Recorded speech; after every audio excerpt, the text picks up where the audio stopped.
movies have always been an escape. It gives you a whole new world to be in. I have a rekindled love affair with movies.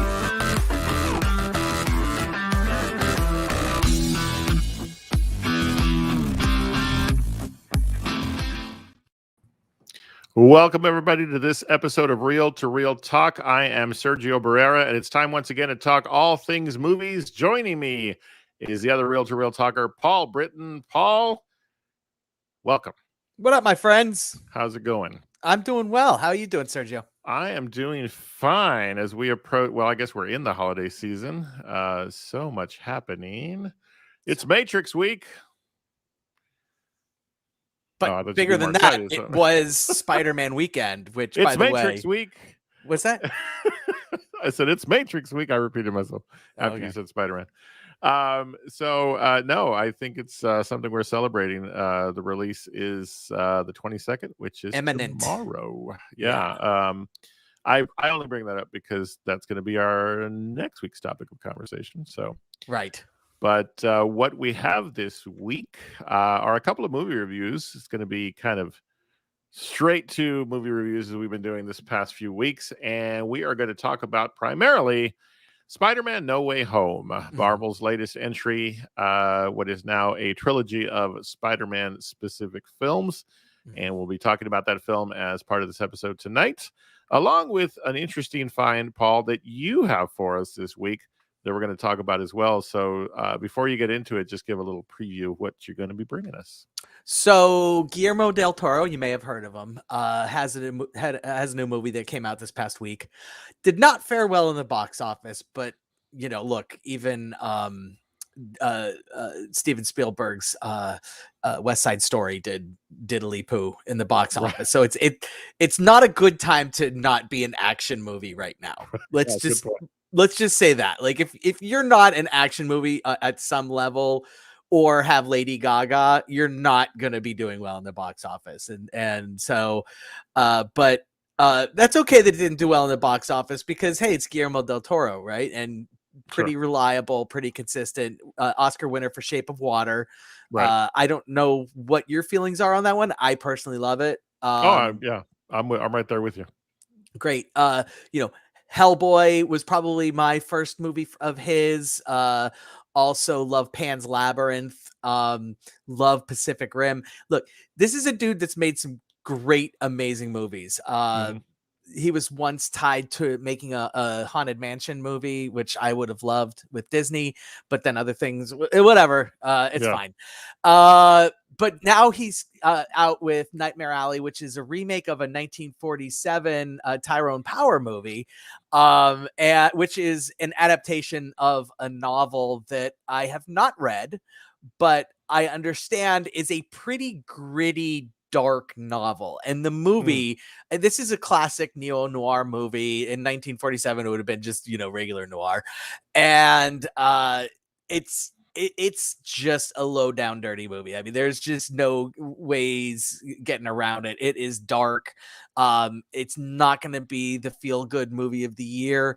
But it's one of the more beautifully shot movies of the year. I'm telling you right now, the art direction, the costume design categories are absolutely stacked this year. We've got House of Gucci, we've got Dune. Now this one's coming in with full guns ablazing, pulling back from Art Deco, just stunning. Like, honestly, this movie almost feels like Guillermo del Toro just found a whole bunch of old Art Deco buildings. It was like, oh, I want to shoot something here. Oh, I want to shoot something here.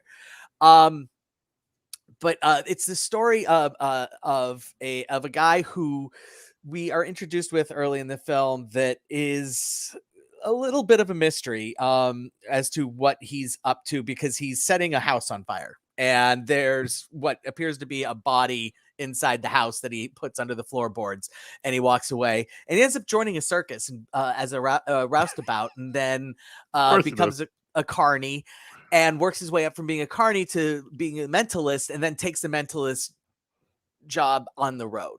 take into the upper echelon, because this is, at the time it's like, oh, Mentalist, oh, that's great. And like, they could actually be a show with a tuxedo, if, a lovely leading, female, female assistant. And, he pulls himself up out of the gutter. And, as you can imagine, a noir movie doesn't, especially a noir movie where the guy is introduced to us as having set his house on fire, and or a house on fire, Right. and there's with a body inside, might not last.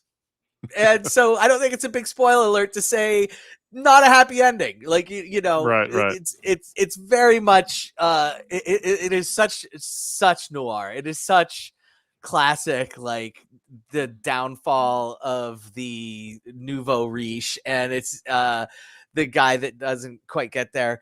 The interesting thing about this movie, and I'm going to use air quotes for interesting thing, is Cate Blanchett shows up halfway through, basically once he works his way into society.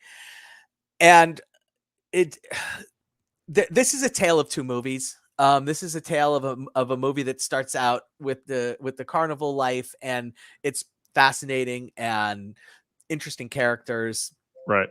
And then it moves into the highbrow, and it's far less fascinating. And the characters are pretty two-dimensional, except for Cate Blanchett, who is like 27-dimensional, and you're wondering what the hell she's doing there. Like, her motivation in this movie is just an absolute head scratcher. And I love me some Cate Blanchett, not the best role for her. Her character didn't work for me at all. I really liked this movie. I loved the first act. The second act was okay. You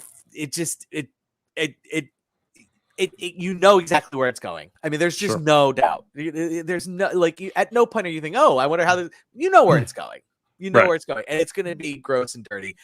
The very, very end, the last like 5 minutes are fantastic, but again, that's where it's going. Like, it's like you're basically it's 2.5 hours. It's another thing. It's long. Like, for the last like 40 minutes, you're just like, God, please get to where he does the thing, because we know what's going to happen, and it does happen. I'll just get onto the, everybody seems to be anxious for Spider-Man, so let me just go ahead. I'll throw out my rating. Here at the Real to Real, we do tacos. We don't do stars. And if we like it extra, we throw in guac. This one's getting 3 tacos. Okay. It's just right down the middle. It's definitely worth the watch. If you're a Guillermo del Toro completist, definitely check it out. Sergio, it is super duper talky. So I don't know, you might like it, but just go in understanding that it's long, and it definitely there's payoff at the end, but you have to kind of work to get there. Gotcha. That's what I will say about it. Gotcha. Well, and still available in theaters? Absolutely. Yeah, it just came out. It just was the opening weekend. Gotcha. It's interesting because his last movie was Shape of Water, which was a while ago. And when was that? Shape of Water was 2017. It's 4 years ago. And it's like, wow, like for directors these days, that's pretty long. Like, if you're not Christopher Nolan. And so he was hanging out with that statuette of his. So. Yeah, apparently. And this is honestly, it's an interesting choice for him. I really like his supernatural stuff. Pan's Labyrinth, Hellboy. I like his imagination. It's interesting that he did an adaptation. It's interesting that this is the one that he chose. It works from a tone standpoint, just from a standpoint of crummy people, coming full circle to what they deserve type of thing. But also it's I don't know, like, he's really good at world building, and he was doing that for a little while and then stopped. So that's where, All right. Well, the movie is Nightmare Alley, Guillermo del Toro's latest. Thank you, Paul, for bringing that to us this week. Absolutely. As many who are joining, I'm sure, have been waiting for our thoughts on the movie that we are actually not going to talk about. So good night, everybody. Y'all have a good evening. Bye. And we'll see you next week. Enjoy The Matrix. I'm just kidding. We're going to talk Spider-Man No Way Home Yeah. as part of this episode. And Marvel, it's a juggernaut. It keeps just putting out these films one after another, and there's no denying that back in the how long ago, from the first Iron Man to now, 12 years now, right? something like that. Yeah. Yeah, it's hey, it is what it is. And so when you have this many films in a series, I'll start by simply saying this, Paul. I think we're going to land on two different sides of the coin on this one. Okay. And one thing I'll say to qualify, because I know the kind of reactions I've already been getting by just one small post that I made about the movie a few days ago. Mhm. Hey, we're not going to like everything. Okay. But you like, just, but I mean, you're also the guy that likes 13th Warrior, so really you should like Yes, everything. it Like, made it into the it you made it really into should the like if you're close to second if last your episode of the year. standard for movies that you like is 13th Warrior, it's like, well, come on. Okay, first of all, I think we've agreed that 13th Warrior is not the measure. So Oh, okay. All right. but yeah, so yeah, this film, there are a lot of great things about it. Spider-Man No Way Home, heavily hyped, very much looked forward to by many, and rightfully so. At the end of the day, I think that there's a lot of this movie that works and works well. There is not a lot I can take away from it cinematically in terms of how it was filmed. The special effects are amazing. There's a lot of good going on here. Mhm. But before we get to my issue with the film, I'd like you to chime in and sort of set the stage for us. How do you take a project like this that is massive? Yeah. I think you'd agree. Yeah. And what is the best way to really rate it overall? And then you and I haven't even talked about this. I wanted to have this conversation on air. Is how spoilery do we get? Because it is only a few days since it released. I want to respect moviegoers. Yeah. I think we need to tell you we are talking about the Spider-Man movie. We are not going to reveal any major plot points that are like, oh my God, I had no idea. Like, Doc Ock is in this movie. Sure. That they bring in the other Spider-Man universes into this movie.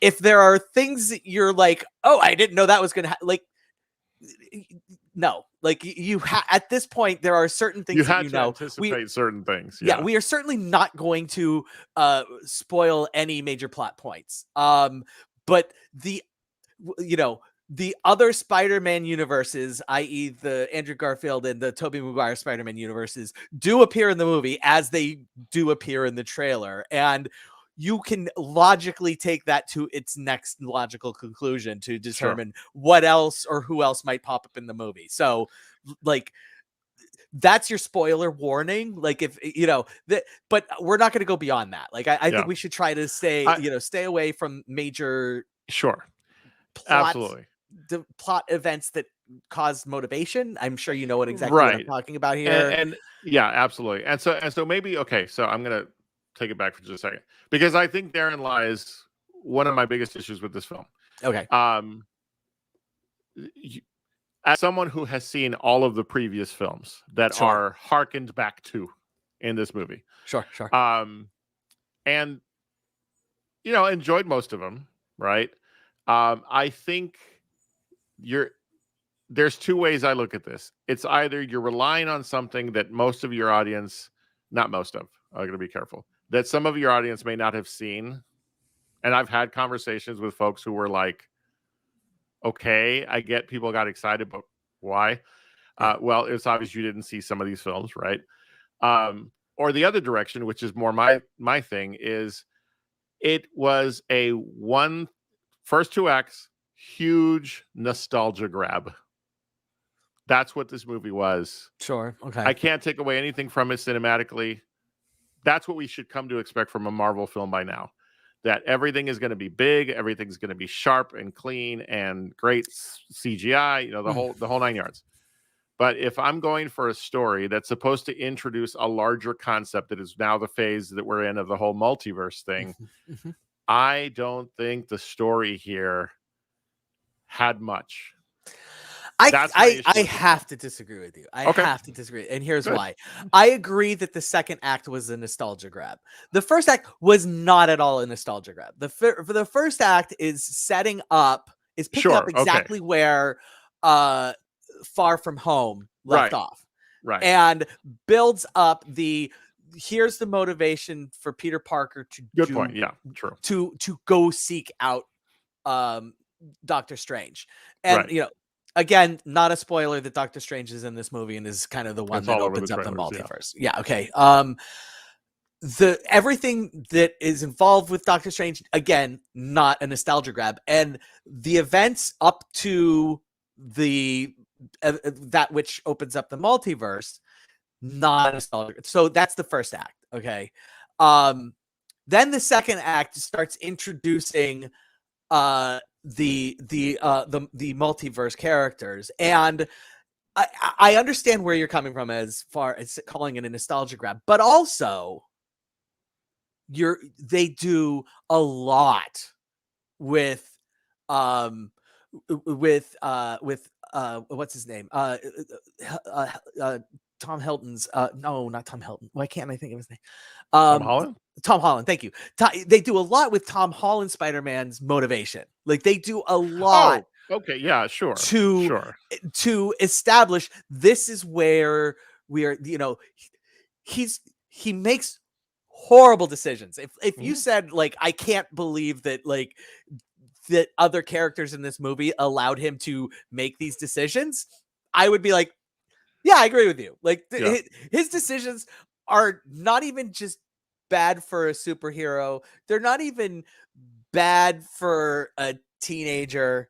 They are all time, you know, classify this movie as just a movie filled with people making horrible decisions. I mean, just like, and nonsensical. Like, no, like, you know, even the motivation behind those decisions is like that feels like really, you know, if it, you know, really taking a concept way too far, Right. like way too far, and taking a good idea, you know, on paper, a good idea, and applying it in the absolute wrong spot. Okay. You know, just like, you know, oh, deep fried Oreos are great. Let's try deep fried, I don't know, something that would be disgusting deep fried and be like, Spam. what's that? Yeah. Spam. Let's try deep fried spam. It's like, oh no, we don't need that. Like, Well, now I'm wondering. So no, right. Deep fried burrito. Oh wait, that's actually delicious. No. So, but you know, so I absolutely do get any criticism that's like, I don't understand why he did what he did and why anyone backed that. I get that as a criticism. I push back on the idea that it was just a nostalgia grab and nothing more. And didn't and now I was remember I said first two. You're right about Act 1. Act 2, total nostalgia grab. Okay. But the problem for me, I think, and again, this is where as I think more and more about how I review movies, I have to talk about my own personal satisfaction when it comes to how a movie affects me. Okay. I understand that I'm not always going to be you're going to be great at the notion of, you know, costume editing, you know, and I can talk about those things, but for me, it's did the movie move me, right? That's a big part of how I review a film. Sure. Fault or not, we're one of 1,000, you know, movie shows out there. Yeah. So when a movie relies so heavily on the things that this movie does, I'm trying to be careful. It was hard not to sit there and go, okay, but what really is the story here? Not that I didn't understand what the story is, but it's like, this is what you have for me after you go to all this effort. It just felt, it fell flat because, and it didn't help. And this is where I've heard from folks these last few days. I was not a fan of the first two Spider-Man films of this MCU. I'm just, it's it's like, I can't put a finger on it. The character on its own, yes, there's some great interactions with other characters that are part of this particular series of movies, but Tom Holland's Spider-Man for me has always been more enjoyable as a part of the larger group of the Avengers, right? Okay. From the point he was introduced in Civil War to now, I've always loved the work that he does as a part of a larger cast. On his own, the Mysterio story fell flat for me. The first one was just like, okay, great, awesome, all right, fantastic. But it's never gotten me going the way other Marvel films have. So I went into this film hopeful because of what I knew was going to be part of this film. But when it was all said and done, I was like, okay, I did, and I'll be honest. My friend Nick and I have been saying it's garbage, but I know it's because it makes him mad. It wasn't garbage, but it wasn't anything special, I guess. I didn't get the hype. People were cheering throughout, and it was all, of course they would cheer. They're like, okay, yeah, sure. Like, and they got you. Like, I didn't feel that. And these are movies that I was a fan of. I loved the Spider-Man series with Tobey Maguire. I wished that we could get at least one more from, Andrew Garfield. And so, when you put them all together, it's like, okay, cool. But let's get to the, let's just get to the end and let's see how this all plays out. And then I was not happy with the choices made. Again, not going to ruin anything, but third act checked out. I'm like, all right, let's just get to the end. And really? Oh yeah. Yeah. Because again, if you know the previous films, then what were those for? Yeah. And so I have to be honest. I didn't even see the Andrew Garfield movies. And the reason was because I flat out didn't want another standalone. I didn't need another standalone Spider-Man origin story. Sure. I just didn't need it. Like, it's like, I got it with Tobey Maguire. I'm good. I don't need more standalone Spider-Man movies that didn't. It's why I don't need a Robert Pattinson Batman, but I totally get what you're saying. No, that's absolutely true. And like, honestly, if it probably weren't for this podcast, I probably would have just been like, you know what, I'm done. Yeah, with Batman. Like, the Christian Bale was great. I don't need another, dark and gloomy. Yeah. I don't need this, even though the Riddler's my absolute favorite villain. I don't need it. Yeah. And so I just didn't need Andrew Garfield. Still to this day, I haven't watched him. And I got excited when the Andrew Garfield characters started popping in. I really genuinely did. I knew who they were. Yeah. And I still have absolutely no desire to go back and watch the Andrew Garfield movies. Well, and here's the thing: when we should do like episodes later when we can talk about everything. Yeah. When you can summarize the most impactful, yes, I know exactly what you're talking about. Garfield's movies, into one line, that tells you kind of how those movies went, right? Right. So at the end of the day, I really wanted to love this more. I wanted to cheer when everybody was cheering me. Yeah. I wished that's how I had felt. There was great energy because we saw it the night it opened. I loved the energy that was in the room. People were cheering at all the right points and getting Yahoo at all the right times, and great. But I walked out going, I guess I saw a whole different film here. Okay. I saw a film that lacked a story that moved things forward within the multiverse, other than within the MCU world, other than to introduce the multiverse. But guess what? Doctor Strange Multiverse of Madness is going to do even more so, right? Well, it's going to pick up. It's going to pick up for this, So this was like a way station on the way to something bigger, and I just wish that this stop had more for me to feel good about, because I don't feel like this story advanced Spider-Man as a character. It absolutely knocks Spider-Man as a character back into the Stone Age, big time. I think that's what bugs me. And I will agree with you on that as well. I'll agree. I know exactly his what co-stars, huge steps forward. I think you'd agree. Sure. And so maybe that's what it was. Because again, for all the cinematic things we can talk about, Paul, I cannot fault this film. Well directed. Editing is fantastic. Amazing. Acting is fun. Yeah. Yeah. But yeah, that's what was so weird for me because it just didn't it I wanted this to be the one that would get me to go, oh, you know what? I should go give the other two Spider-Man movies a chance because it's probably me. And I just didn't feel like it did that. I feel like I really liked the third act. I'm not gonna lie, as much as the reason why I didn't want to see those Andrew Garfield Spider-Man movies, I was totally on board here. Even though I knew it's, it is what it is. And then the last like 10 minutes, I was just like, oh, because I'm with you. I've loved seeing Spider-Man part of I love seeing Spider-Man. I think part of it for me too is that I know the politics of the studio politics that's going on. Sure. And I genuinely think that the studio politics ruined the last 10 minutes for me. Okay. Because as much as when I was done watching Dune, and at the end of Dune, I was like, look, until they say they're making the next movie, I can't really like this movie because it has no ending. Yeah. Yeah. I could say the same thing about this, where Gotcha. I can't really like this ending because the politics of the studio leave so much in limbo that it's unsatisfying. It's just really unsatisfying. And look,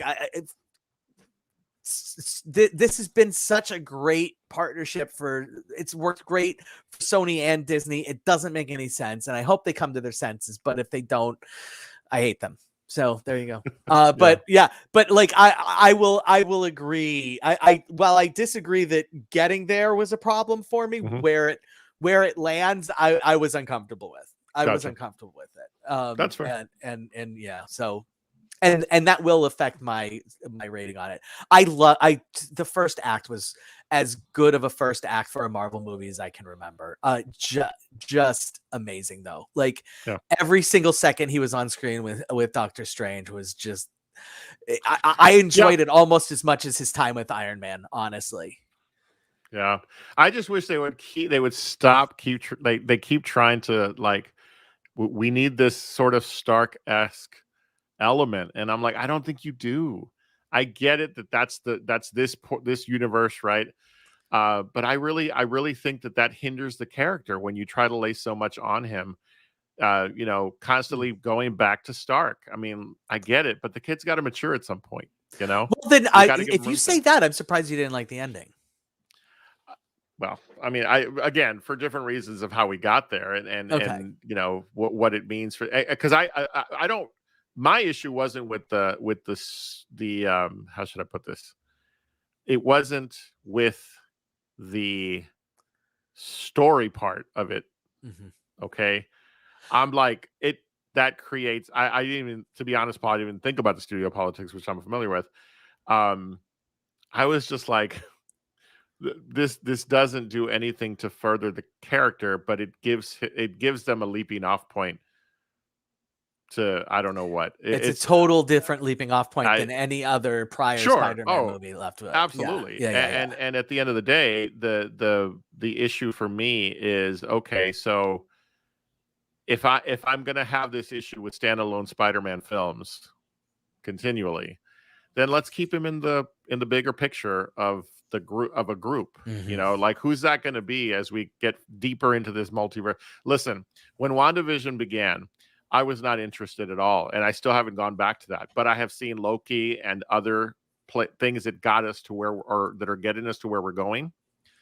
And I have begun to fall in love with the notion of the multiverse. Okay. Again, this film for me falls because it doesn't do anything but feel like a way station on the path. This should have frozen me in my tracks because of the nostalgia, because of a good story, because of all the great CGI effects and the whole night. It just fell flat because it relied too heavily, in my opinion, on the nostalgia piece. I'm going to So, bring something Nick Kramer came in and asked, do I know Yep. what One More Day is from the comic? And the answer is I do not. If it happened in the comics post 1990, I probably don't know much about it. So I will definitely look it up. So I appreciate that suggestion. Okay, so one final thought to Mhm. off of what you just said, which is that I just feel like they needed to bring the multiverse into the movies before they go full on Doctor Strange. And Okay. while yes, this is the way station to get that done, I feel like it was a necessary part of it. Like, and honestly, I am partial to movies that serve that function. Gotcha. Example, the Deathly Hallows Part 1 I prefer over Deathly Hallows Part 2, while most people would say, oh, I love Deathly Hallows Part 2. This is Harry Potter. Right. But I prefer the first one because it's all exposition. Right. It is just all exposition and establishing what's about to happen. And Right. and I like that. Where the third one is just all wizard fight, which is fine. I like the exposition. And this movie was the cinematic universe's multiverse plot exposition. It was the Cliff's Notes version of Loki and Scarlet Witch or WandaVision. And did you stay for the stinger at the end? Oh yeah. Yeah. I mean, it's not a stinger. Look, this is that was a trailer. This is not, yeah, this is in no way a spoiler alert. So forget you if you haven't seen it. The ending, the scene at the end of the credits is a trailer for the Doctor Strange Multiverse of Madness. Right. And how do you feel about that? Like, Well, like that movie, not. I'm excited. And this is okay. So do you remember the last time a Marvel movie did that? It was another Spider-Man movie. Nope. The last time we got a trailer and not some sort of stinger was right before the Avengers. Yeah. The first Avengers. Okay. And so I'm glad you brought that up because when that stinger or whatever or trailer hit at the very, very end, I thought, see, this is what I'm saying. We could have leapt forward, right? Okay. This movie makes me feel like we could have just, and the fact that there was no more that they felt they could add, but let's go right to the trailer for it. Okay, great. I'm not going to return to this one, but at least I know we're headed to that one, and that has me excited. This is what I will say. If you are going to introduce the concept as complex as the multiverse to a cinematic universe, and you can't for whatever reason bring in into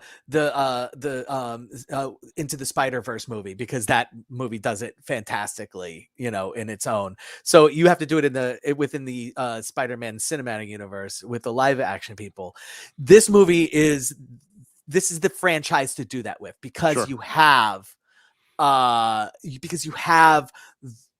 those other universes to bring in, and so that concept is relatable in that context, whereas if you tried to do it with Doctor Strange, I think it becomes a little thick. So and maybe I should clarify, and so if I wasn't clear enough, I don't have an issue with the multiverse being sort of formally introduced as to the cause for that break, right?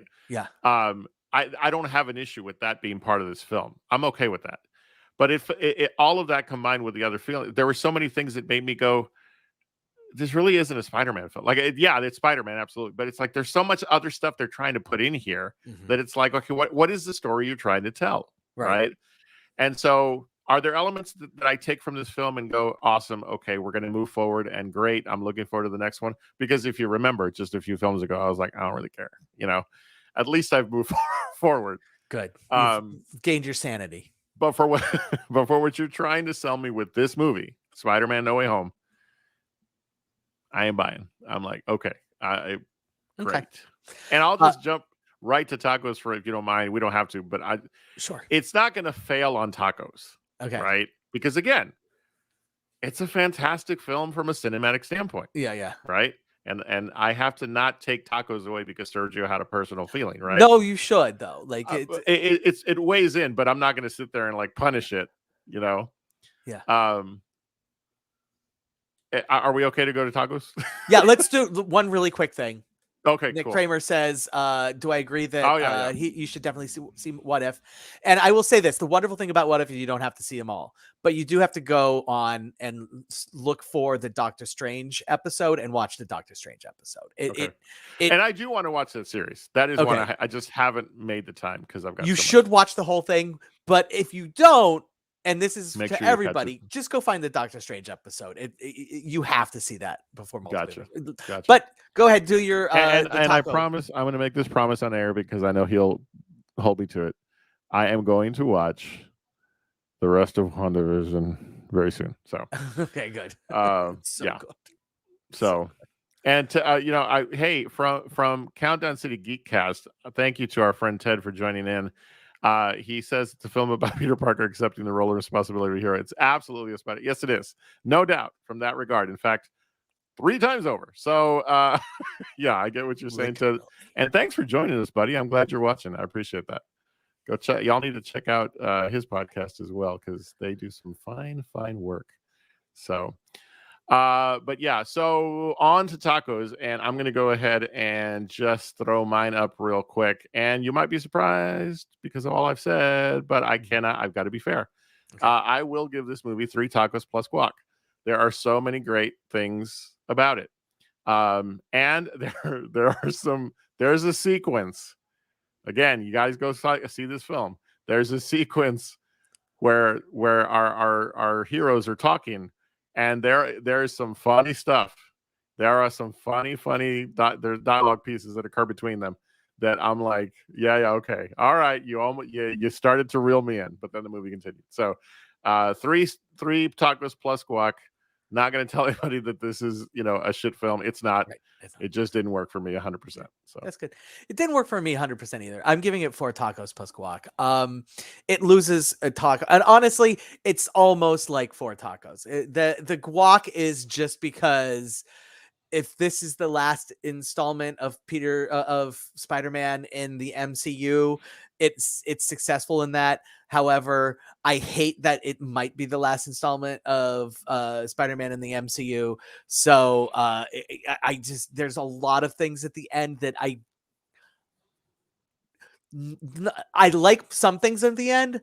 There are other things in the end that it's just like, this isn't where I need to be with Spider-Man, because I don't, for the exact same reason that I didn't watch the Andrew Garfield movies. If the next Tom Holland movie is not in the MCU, I don't know that I'm going. Gotcha. Like, I just don't know that I care. Yeah. Because one, Sony hasn't earned the right to say that they've made good, they have a great track record with Spider-Man's that outside of the MCU. And 2, it's just, what's my motivation? Like, it's just, I've seen it. It's enough already. Like, it's better when these things move, just like comic books. It's better when it moves things forward. Like, comic books are just so intertwined. I just, that's what I like. But yeah, so 4 tacos plus guac, very awesome. Good. I thoroughly enjoyed. Since we have a minute, I have an interesting question for you, and I'd love to hear from those who are watching in the comments. Please let me know your thoughts. And again, this 20 some odd movies into the close to 30 now into the MCU. Shouldn't I, as someone who is not a comic book aficionado, be able to watch these films and not have to know plot points from the comics and so forth? Or, I mean, I don't think you need to know plot points from the comics. Like, because that's what I've wanted, is just to be able to go into this cold. Like Nick mentioned, One More Day, and I'm unfamiliar with One More Day. I do find myself constantly going onto Wikipedia to kind of look things up and become familiarized with certain things. I think that there are nods and cues from the comics that help, but I mean. I mean, I second can highest grossing understand. movie of all time, and guess what? Comics aren't selling like that. Sure. I mean, I can understand that some people are going to have a more full experience if they have familiarity with the plot points, like the one Nick alluded to. But I think, and I only ask the question just to get people's opinions. I think that for all of my lack of knowledge of the comic book version of these characters, the MCU has done a wonderful job of sucking me in and keeping me interested. So I've just always been curious this far in how people feel about, like, does the comic book aficionado have a better time at these films than an average non-watching comic person like me? So, or non-comic reading person like me. Nick has a paragraph. Let's see if it shows. Boom. There we go. Oh yeah, it's all there. Okay. I'm correct, he says. That's all I want to read. Yep. So all right. Cool. I agree with this right here when he says, but you absolutely do not have to have read the comics to enjoy them. Because I've been enjoying them, you know. Absolutely. It's always been a curious question of mine. When I did read the comics, I would get any damn What If comic that came out, and I didn't care if I had any familiarity with what it was about. I would read it. I loved reading What If, so that What If show was just my absolute delight. Well, I obviously have to go and catch that soon because there's so much I got to watch. Yeah, I'm way behind on Hawkeye. I don't want to get started on it. Oh my god! I mean, man, so I've started it. I'm only 3 episodes in, so I've got to get busy on that one too. So I'm behind. All right. Well, the last thing I want to share, Paul. So we are on. It's that time again. It's the time for the movie marathon of madness that I do every year. This Sunday. Here's where I'm a little worried. I'm behind. I haven't even planned. Like Matrix, obviously, but I don't think I want to wait till Sunday. Okay. So yeah, I've got to figure out what 5 movies I'm going to marathon on the day after Christmas because it's always the weekend after Christmas. All right, Kingsman. Yes. Licorice Pizza. Oh, you're already going to make the list for me. What's that? You're going to make the list for me. Got it. Well, yeah. I mean, are you allowing for some streaming? Oh, sure. Yeah. Because not everything that's out is going to be be worthy of the list. Yeah. Or even available in theaters, because Don't Look Up is another that it's really tough to find in theaters, but it's definitely something that you want. Like, my intent is I hope we talk about Don't Look Up. So Kingsman, Licorice Pizza, Don't Look Up. And I'm looking forward to that one. Yeah. If you can find The Tragedy of Macbeth, those are the 4+ Matrix that I would. Is done. So I'll look them up. Yeah, I'll see what I can do to put together a schedule. But the goal is this coming Sunday. If I stake my tradition, this will be the 9th year in a row I've done this. So last year was all virtual, wasn't it? It entirely. Yeah, entirely. So absolutely. This year could be a mix, as you dip your toe back into it. As easily as I could watch The Matrix at home, I am going to a theater for that. So All right. Well, again, quick thank you to those who weighed in. We showed Nick's answer, Ted. Similar answer. You don't need to read the comics. They definitely borrow ideas, but they're completely different in the context of the MCU. And our friend Janine. Yeah.